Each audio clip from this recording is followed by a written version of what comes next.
were not invited to Kane's party, and that's why you're dead. Well, well, another runaway hero with an SRS Vanguard class Titan. Woo! Now we're talking. Hello everybody, welcome back to Ghostly French Host, and today we're doing a lore video. And this is a lore video on one of my favorite games of all time, Titanfall2. And this lore video is going to be on Kane, an Apex Predator of the Apex Predator group. And I'm just going to reflect a little. My first lore video was on Viper, the man, the myth, the legend, Viper, Voodoo 1. Viper Online, your journey ends here, pilot. Enough. We only have one more Apex Predator to go, and I'm happy that we got this far, and I'm happy you guys like this kind of stuff. I really enjoy doing this. So, enough dawdling around, and let's dive on in. So, Kane is a member of the Apex Predator, and one of the antagonists in Titanfall 2. He's a ruthless mercenary with a mental state to match. Kane's wild, unpredictable nature makes him as extremely dangerous pilot. Along with Cuban Blisk, Sloan, Viper, Man, the Myth, the Legend, Riker, and Ash, Kane was employed by the IMC to transport the Ark to the Fold Weapon on Typhon.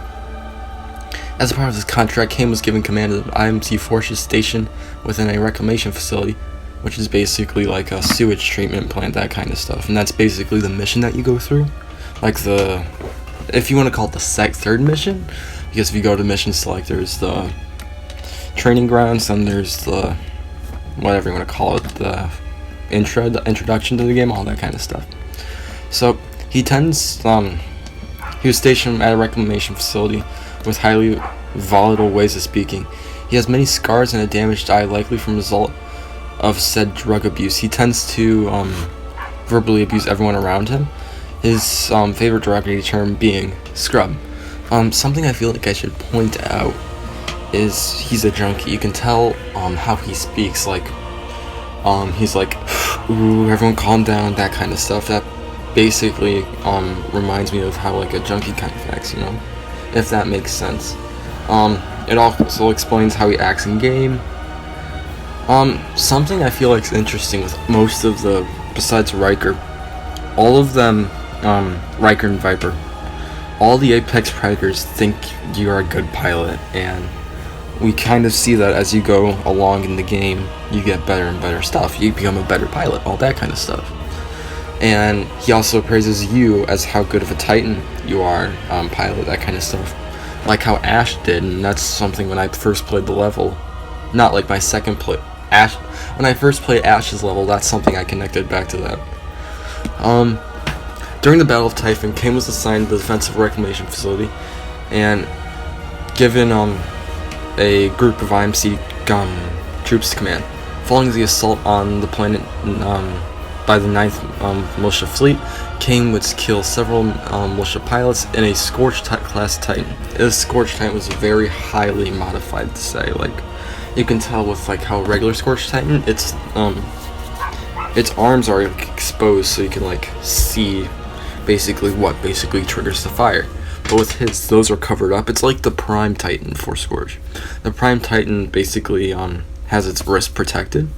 And personally, I'm going to do a whole lore video on the Prime Titan sometime, and how they impact the lore. I kind of briefly talked over this in my, I think it was my Viper video. I briefly talked over this and how those Titans are heavily modified to basically be better. They're the Prime Titans. They're like the Twitch Prime of Titans, you know? Alright, back to the lore. Sorry, I got off task. During the time, Kane would constantly taught the militia pilot personnel trapped in the facility, while basically harassing his own troops for their ineffectiveness against Jack Cooper.